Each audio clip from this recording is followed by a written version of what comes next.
पिछले क्लास में हम लोगों ने क्या देखा, हम लोगों ने देखा कि वर्क क्या होता है। वर्क इक्वल टू, कोई बता सकता है वर्क क्या होता है? What is work? S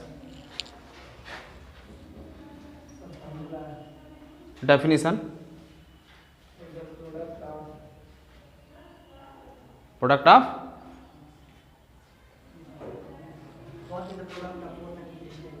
force into distance. यदि कोई बॉडी है, हमने देखा कि यदि कोई बॉडी है, इस पर अगर फोर्स F लग रहा है, इस फोर्स से लगने से, सिट डाउन, इस फोर्स के लगने से अगर बॉडी में मेरा अगर S डिस्टेंस कवर कर रहा है बॉडी, तो जो work done W equal to होता है F इंटू एस। ठीक, साथ ही साथ हमने ये भी देखा था कि कोई बॉडी है, अगर कोई पर्सन है जो किसी हाइट पर आपका ट्रेवल कर रहा है, ठीक, ट्रेवल करते समय जो force against the gravity, work done against not force, और work done against gravity, gravity के अगेंस्ट वर्क डन कितना होता है।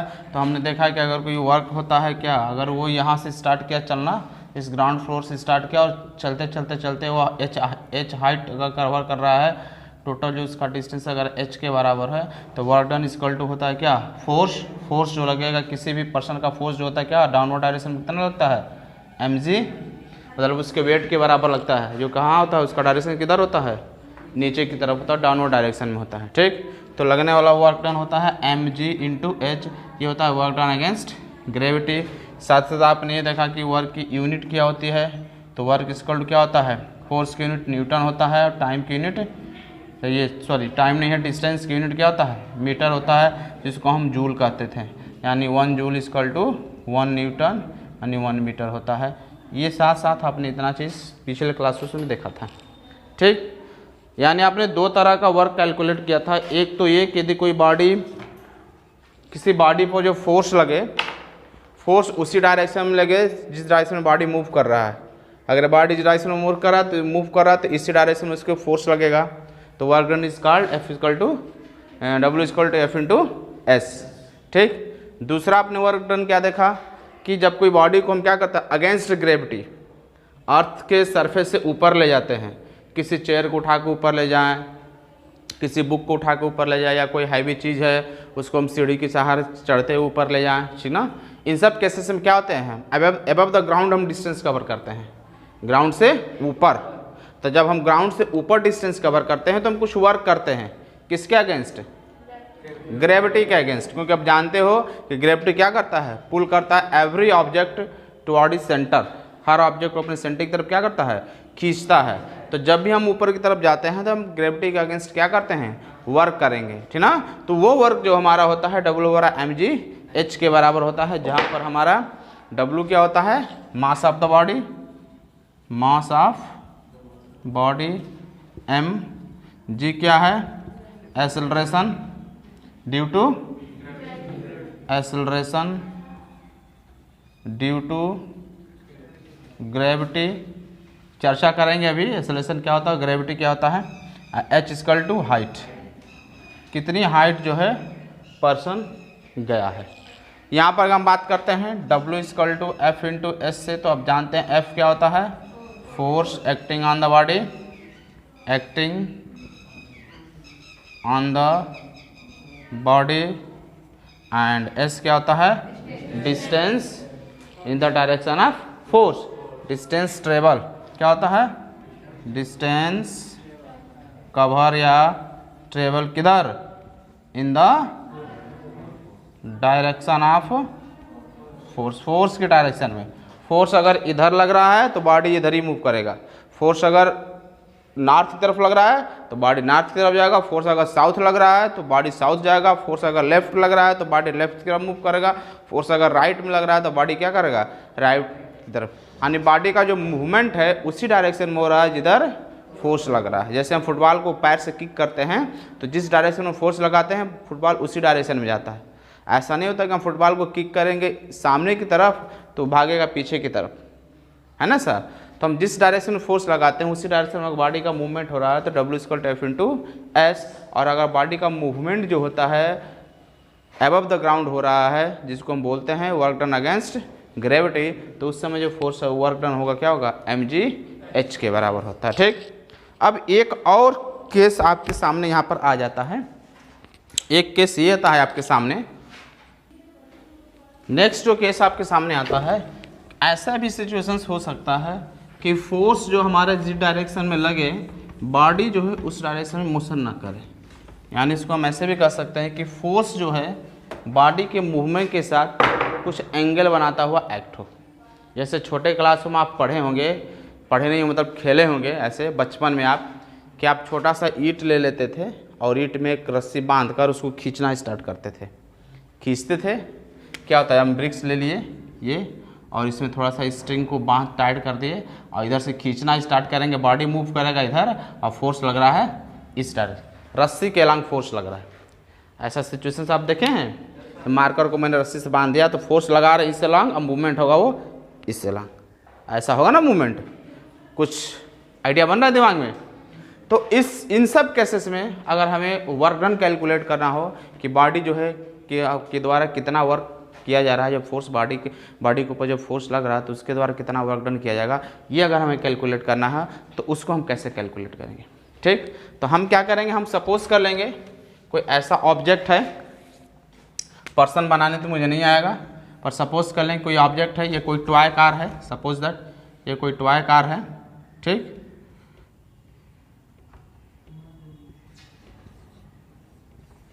ये आपका कार है सपोज दैट। ठीक, हॉरिजॉन्टली क्या कर रहा है, आपका मूव कर रहा है, हॉरिजॉन्टली मूव कर रहा है। इसके ऊपर जो फोर्स लग रहा है वो कुछ इस डायरेक्शन में लग रहा है, यानी फोर्स लगाया जा रहा है, रस्सी से बांध को खींचा जाएगा तो ऐसा नहीं कि खींच कर उसको उठा लिया जाएगा, ऐसे खींचा जाएगा कि वो ग्राउंड पर क्या करता रहा, मूव करता रहे। तो फोर्स हम क्या करेंगे, फोर्स और ग्राउंड के बीच जिधर ये मूव करेगा उसके बीच जो है कुछ ना कुछ एंगल बनाएगा। ये क्या करेगा, तो एंगल बनाएगा। तो एंगल को हम सपोज कर लेंगे कि थीटा एंगल है। थीटा एक प्रकार का सिंबल होता है जो जनरली एंगल को डिनोट करने के लिए यूज़ किया जाता है। ठीक, वैसे आप हायर क्लास में जाओगे तो कई प्रकार के सिंबल आएंगे, थीटा आएगा, अल्फा आएगा, बीटा आएगा। फिलहाल आप इसको जानते रहिए। एंगल्स तो पढ़े होंगे ना आप मैथ में, क्या होता है एंगल, अगर दो रे का एंड पॉइंट एक ही हो जाए या दो रे originated from the same point, ठीक ना, जहाँ से ओरिजिनेट होते हैं सेम पॉइंट से, या दो रे का एंड पॉइंट एक ही हो, तो वहाँ पर जो बनता है उसको हम क्या बोलते हैं, वहाँ पर एंगल का फॉर्मेशन होता है। ठीक, तो उस एंगल को जनरली हम किससे डिनोट करते हैं, थीटा से। तो अब हमें यहाँ कैलकुलेट करना है वर्क डन, कब, जब फोर्स जो है, अभी आपने पीछे वाला केसेस आपने देखा क्या कि एक बॉडी था, उस पर मैंने फोर्स लगाया था F, बॉडी का मूवमेंट क्या हो रहा था, फोर्स के डायरेक्शन में हो रहा था। देखा फर्स्ट केस वाला। सेकंड केस में आपने देखा कि बॉडी जो क्या हो रहा है, आपका मूवमेंट कर रहा है ऊपर की तरफ, अर्थ उसे खींच रहा है नीचे की तरफ, यानी अगेंस्ट द ग्रेविटी हमने वर्क किया। ठीक, और ये केस आप देख रहे हो कि बॉडी का फोर्स जो है उसके साथ ऑब्लिकली लग रहा है। ऑब्लिकली मतलब उसके साथ कुछ झुकाता हुआ फोर्स लगे, सीधा फोर्स ना लगे। यहाँ भी हम कह सकते हैं चूंकि अपवर्ड डायरेक्शन में है तो स्ट्रेट लाइन फोर्स ही लग रहा है, एक ऊपर एक नीचे, अपोजिट डायरेक्शन में है। यहाँ भी क्या आपका उसी के डायरेक्शन में फोर्स लग रहा है जिधर डिस्प्लेसमेंट हो रहा है। ठीक, या बॉडी जिधर डिस्टेंस कवर कर रहा है। बट अगर इस केस की अगर हम बात करते हैं तो फोर्स उस डायरेक्शन में नहीं लग रहा है जिस डायरेक्शन में बॉडी मूव कर रहा है, उसके साथ मूवमेंट के साथ बॉडी का मूवमेंट किधर है, इधर है। भाई गाड़ी तो ग्राउंड पर ही मोशन करेगा, तो ग्राउंड के साथ मोशन कर रहा है लेकिन फोर्स जो उसके साथ कुछ एंगल बनाता हुआ लग रहा है। और वो एंगल कुछ भी हो सकता है, 60 डिग्री का बना रहा है, 30 डिग्री का बना रहा है, 40 डिग्री का बना रहा है, 5 डिग्री का बना रहा है, कुछ ना कुछ एंगल बनाता है। जैसे ये मार्कर है, मार्कर को मैंने रस्सी से बांधा और खींचना स्टार्ट किया तो ये क्या होगा, ये मार्कर इधर मूव करेगा, ये मार्कर इधर मूव करेगा और रस्सी होगा, मतलब इसके बीच क्या होगा, कुछ ना कुछ एंगल आपका बनेगा। इसके ऐसे जा रहा है, ये जाने का डायरेक्शन ये है, ठीक ना, ये मार्कर मूव कर रहा है, ये डस्टर मूव कर इस डायरेक्शन में, हमने रस्सी बांध के खींचा किधर, हमने इसको रस्सी बांधा, ये मूवमेंट है। मार्कर जो दिखा रहा है वो क्या है, डस्टर के मूवमेंट का डायरेक्शन, और रस्सी बांध के यहाँ मैंने ऐसे रस्सी से खींच रहा है इधर, मतलब फोर्स लग रहा है इस रस्सी के लंग, स्ट्रिंग के लंग, और मोशन कर रहा है वो इससे लंग। तो इसके और इसके बीच क्या होगा, यहाँ पर फोर्स लगेगा कि नहीं, अरे एंगल बनेगा कि नहीं, इसके है ना, इसके बीच एंगल। वही कंडीशन यहाँ पर हमें दिखाना है कि जो फोर्स लग रहा है वो कुछ बॉडी के मूवमेंट के साथ क्या है, एंगल बनाता हुआ जा रहा है। ठीक, तो यहाँ पर जो फोर्स लगता है हम क्या करते हैं, यहाँ से इसे परपेंडिकुलर ड्रा कर देते हैं। वर्क डन जो होता है इस फोर्स का कंपोनेंट लेते हैं, इस फोर्स का कंपोनेंट, और इधर जो कंपोनेंट होता है आप याद रखिएगा F जो होता है F cos थीटा के बराबर होता है। कॉस थीटा चूँकि आप अभी 9th में पढ़ रहे हैं, अभी इसके बारे में परिचित नहीं है, जब आप 10th में जाएंगे, जब आप ट्रिग्नोमेट्री पढ़ेंगे तो वहाँ पर जो है ये ट्रिग्नोमेट्री फंक्शन आपको समझ में आएगा कॉस थीटा क्या होता है, ठीक ना। तो इस फोर्स को क्या करते हैं हम नीचे की तरफ झुकाते हैं, और नीचे की तरफ झुकाते हैं तो जो हमारा फोर्स बनता है उसको हम बोलते हैं एफ कॉस थीटा, ठीक ना।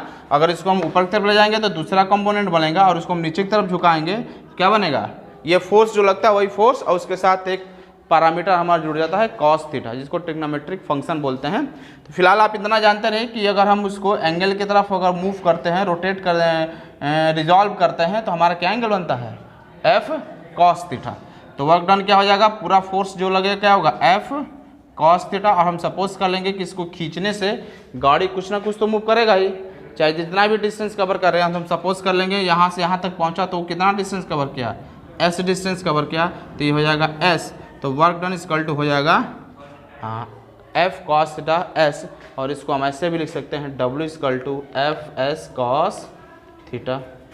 बात समझ में आया। तो ये 3 फार्मूला जो है वर्क डन का आप याद रखिएगा। कौन कौन सा, कि जब कोई बॉडी पर फोर्स उसके मोशन के डायरेक्शन में लगे, जब बॉडी मूव कर रहा है उधर ही फोर्स लग रहा है, तो वर्क डन इक्वल टू क्या होता है, एफ इंटू एस। बॉडी अगर अगेंस्ट द ग्रेविटी जा रहा है तो work done equal to M G H, और बॉडी अगर मोशन जिधर कर रहा है उससे कुछ एंगल बनाता हुआ अगर फोर्स लग रहा है तो उस समय जो वर्क डन होगा क्या होता है, F cos theta into S. तो 3 फार्मूला जो है आप क्या करें, जनरली याद रखिएगा, तीनों का यूज़ करके हम वर्क डन कैलकुलेट करेंगे। ठीक, एक चीज़ और कुछ मैं यहाँ पर आपको ऑब्जर्वेशन दे रहा हूँ, इसे आपको याद रखना है क्योंकि न्यूमेरिकल प्रॉब्लम सॉल्व करते समय ज़रूरत पड़ेगा, ठीक ना। सिर्फ मैं कास का ही लिखूँगा क्योंकि कास आ रहा है यहाँ पर, वैसे तो बहुत होता है, साइन कॉट टेन कॉस कोटेक सब होता है, सब नए नए आपको वर्ड लगेंगे। फिलहाल आप कास का ही याद रखिएगा कि कास कितने डिग्री की वैल्यू कितना होता है। ठीक, यहाँ पर मैंने कास लिख दिया।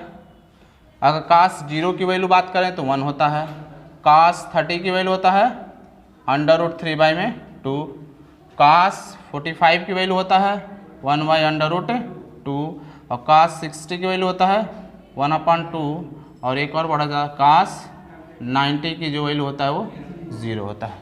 ये आप याद रखिएगा क्योंकि न्यूमेरिकल प्रॉब्लम सॉल्व करते समय हमें इसकी ज़रूरत पड़ेगा। कोई पूछेगा कास 0 की वैल्यू कितना होगा, जी सब एंगल्स हैं, 0 डिग्री, ये 0 डिग्री, 30 डिग्री, 45 डिग्री, 60 डिग्री और 90 डिग्री। ठीक, 180 की जरूरत नहीं पड़ेगी, उससे 180 नेगेटिव हो जाता है, ठीक ना, हाँ नेगेटिव हो जाता है, तो उसकी ज़रूरत पड़ेगी तो हम बता देंगे। फिलहाल आप इतना याद रखिएगा, ठीक ना। कास 0 की 1, कास 30 का √3/2, 45 का 1/2, 60 को 1/2, और 90 की क्या होता है, 0 की इक्वल होता है। ठीक, तो अभी अभी आपने क्या देखा कि कास 0 की वैल्यू 1, कास 30 की वैल्यू √3/2, और कास 45 की वैल्यू 1/2, और कास 90 या 60 की वैल्यू 1/2, और 90 की वैल्यू 0 होता है। उसी तरह साइन का भी होता है, टेन का भी होता है, तो फिलहाल उसकी अभी ज़रूरत नहीं है आपको। ठीक, इसी से हमारा जो है इस क्लासेस के क्वेश्चंस क्या होंगे, सॉल्व हो जाएंगे। ठीक, अब थोड़ा हम देखते हैं, हमने जो वर्क डन अभी पढ़ा W equal to F S cos theta हमने पढ़ा। सपोज दैट हम सर पर कोई वेट लिए हैं और वेट लेकर मोशन कर रहे हैं, मोशन करेंगे तो फोर्स कहाँ लगेगा, डाउनवर्ड डायरेक्शन में।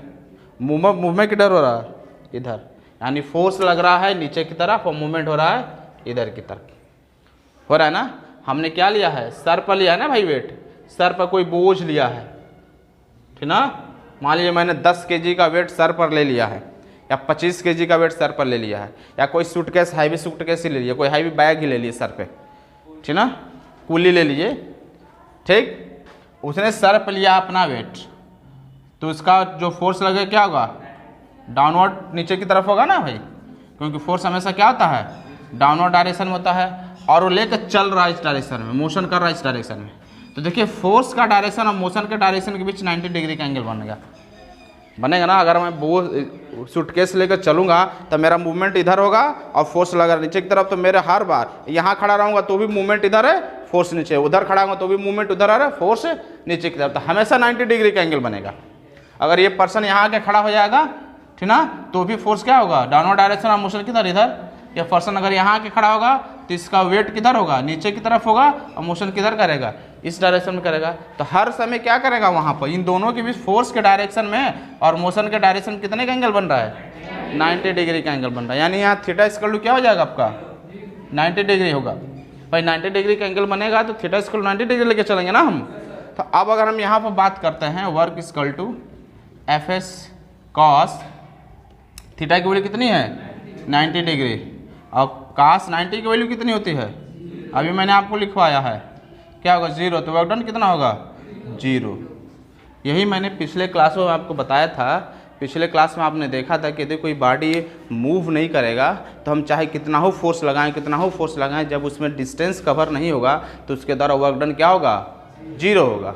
और मैंने आपको बताया था कि अगर बॉडी मोशन भी करेगा तो एक ऐसा कंडीशन आता है कि मोशन भी करेगा तो वर्क डन 0 हो जाएगा। आपने देखा यहाँ पर क्या है, आप ही तो आपने पिछले वीडियो में क्या पढ़ा था कि अगर हम फोर्स लगा रहे हैं बॉडी में, अब फोर्स लगाने के बाद उसमें मूवमेंट नहीं हो रहा है, तो भले हम फोर्स लगाते लगाते लगाते लगाते थक जाएं, बट उसके द्वारा वर्क डन क्या होगा, 0, क्योंकि उसके अंदर वो डिस्टेंस कवर नहीं कर रहा है। ठीक, तब आपके दिमाग में ये होगा, बन गया होगा कि तब तो जब डिस्टेंस कवर करेगा तब उसका क्या होगा, वर्क डन होगा। बट आपने एक ऐसा सिचुएशन देखा कि डिस्टेंस कवर कर रहा है फिर भी उसमें वर्क डन क्या है, 0 है। किस केस में, कि जब जो है फोर्स जो है डिस्टेंस के परपेंडिकुलर लगे। अगर फोर्स और डिस्टेंस के बीच अगर 90 डिग्री का अगर एंगल बन जाए तो उस समय वर्क डन क्या होगा, 0 होगा। आपने सर पर सूटकेस लिया और यहाँ से चले जाइए गाजीपुर, यहाँ से चले जाइए पांडे मोड़, कहीं भी चले जाइए, आप सीधा जाएंगे लेकिन आप थक जाएंगे, लेकिन आपके द्वारा वर्क डन 0 होगा, क्योंकि आपके द्वारा जो फोर्स लग रहा है वो मोशन के क्या है, परपेंडिकुलर है, 90 डिग्री का एंगल बन रहा है। तो जैसे 90 डिग्री का एंगल बनेगा वर्क डन क्या होगा, 0 हो जाएगा। कुछ समझ में आ रहा है। वर्क डन किन किन केसों में 0 होता है, कब, जब फोर्स जो है मोशन के 90 डिग्री के एंगल बनाता हो, केस नंबर फर्स्ट। और केस नंबर सेकेंड कि हम मोशन फोर्स लगा रहे हैं बट उसमें डिस्टेंस नहीं कवर हो रहा है। इन दो केसेस में हमारा वर्क डन क्या होगा, 0 होगा। भले हम क्यों नहीं थक जाएं, कुछ भी हो जाए, बट वर्क डन क्या होगा मेरा, 0 के बराबर होगा। ठीक, अब आइए, अब मान लीजिए कोई पर्सन है वो 90 डिग्री के एंगल से नहीं जा रहा है, ठीक, फोर्स लगा रहा है, उसके साथ सपोज 60 का एंगल बन रहा है। ये कोई बॉडी है, इसको रस्सी से बांधा, और रस्सी से बांधने के बाद इसको जो है 60 के या 30 के कुछ भी ले सकते हो आप, 60 डिग्री के एंगल से पुल कर रहा है फोर्स, तो कुछ ना कुछ वर्क डन होगा उसके द्वारा, होगा ना। मान लीजिए इसके ऊपर 5 न्यूटन का फोर्स लगा रहा है, और फोर्स लगाने से बॉडी जो यहाँ पर आ गया, ठीक, बॉडी यहाँ पर आया 60 का एंगल बनाता हुआ, ठीक।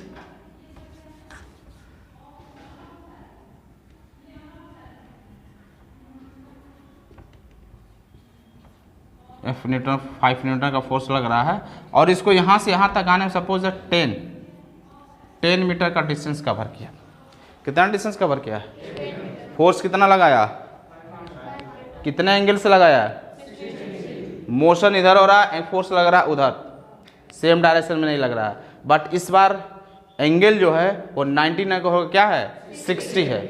और उस दौरान फोर्स लगने के बाद यानी हमने इसको रस्सी से खींचा, इसे इधर से रस्सी पकड़ के खींचा, बॉडी इधर मूव करना स्टार्ट किया। इधर से हम खींचेंगे, इधर से क्या करेगा, ये मूव करेगा ना।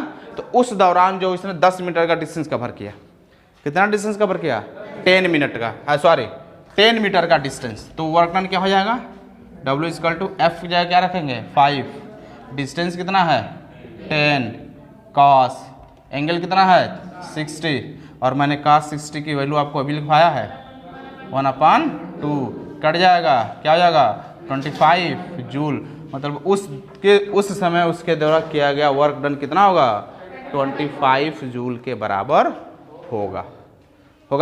तो एक क्वेश्चन कर लेते हैं बढ़िया सा, लिखिए। अभी आपने देखा कि किसी बॉडी पर अगर 90 डिग्री पर फोर्स लगता है, उसके मोशन के साथ अगर 90 डिग्री का एंगल बना रहा है फोर्स, तो वर्क डन इज 0, मतलब कि उसके द्वारा कोई वर्क डन नहीं किया जाएगा।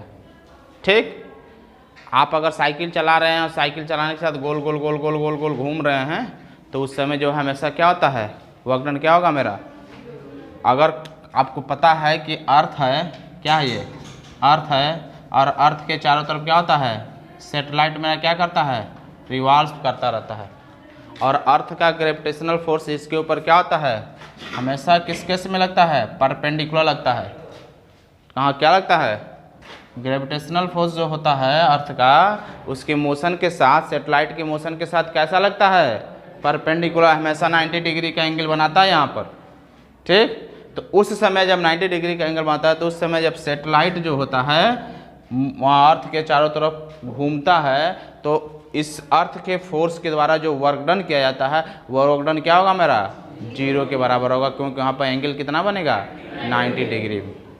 तो यदि कोई पर्सन अगर सर्कुलर पाथ पर मोशन कर रहा है, कोई भी व्यक्ति अगर आपको इस सर्किल पर बैठा दिया जाए, यदि आपको इस सर्किल पर क्या किया जाए बैठा दिया जाए, सर्किल है और सर्किल पर आपको यहाँ बैठा दिया जाए, अब बोला जाए आप एक चक्कर लगाइए, घूमते घूमते घूमते घूमते आप यहाँ पाएंगे, पूछेगा आपने कितना वर्क किया, तो आप बोलोगे कैसे मैं बताऊं भाई, मैं यहाँ था तो भी इसके द्वारा 90 डिग्री था, यहाँ पर तो भी सेंटर के साथ 90 डिग्री, यहाँ था तो भी कितना हो रहा था आपका 90 डिग्री का एंगल ही बन रहा था, हर जगह 90 डिग्री का एंगल ही तो बन रहा है मेरा, 90 डिग्री का एंगल बन रहा है। इसका मतलब हमने जो चक्कर लगाया उस समय वर्क डन मेरे द्वारा क्या हो गया 0 हो गया, कोई वर्क नहीं किया गया। तो इतना जानते रहिए कि वे ना parts will move along a circular path, then the work done by the body is 0, उसके द्वारा वर्क डन क्या होगा 0 होता है।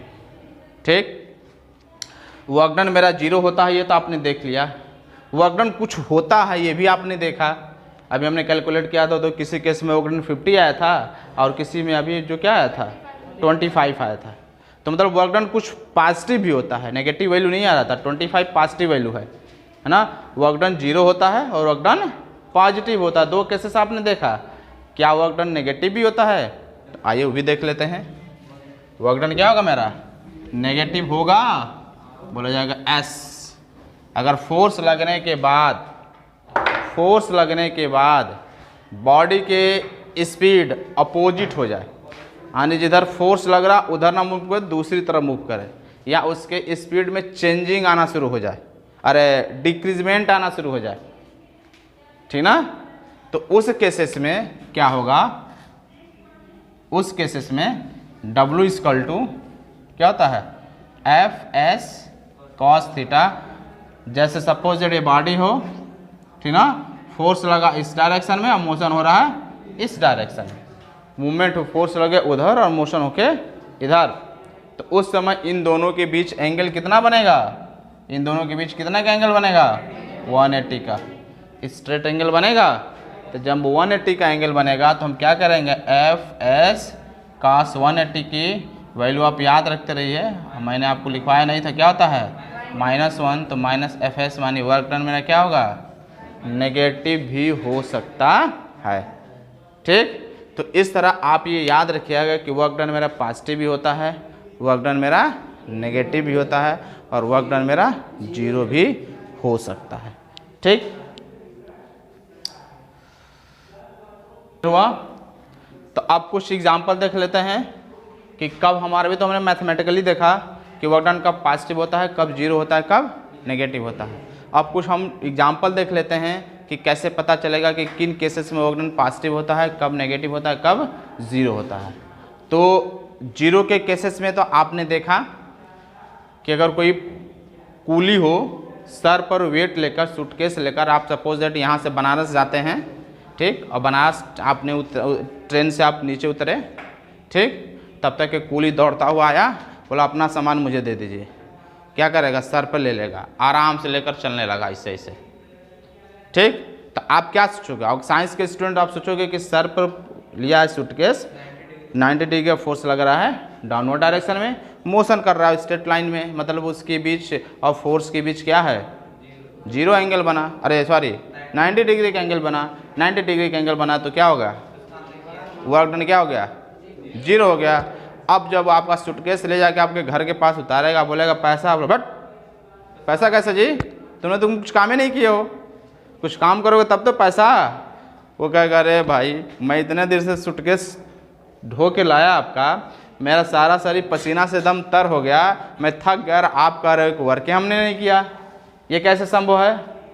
बोलेगा आपने कोई वर्क नहीं किया, क्योंकि आपका मोशन क्या है, फोर्स के परपेंडिकुलर है, इसलिए आपके द्वारा किया गया वर्क 0 के बराबर है, इसलिए आपको कुछ पैसा वैसा, लेकिन फिर भी आप दे ही देते हैं, है ना सर।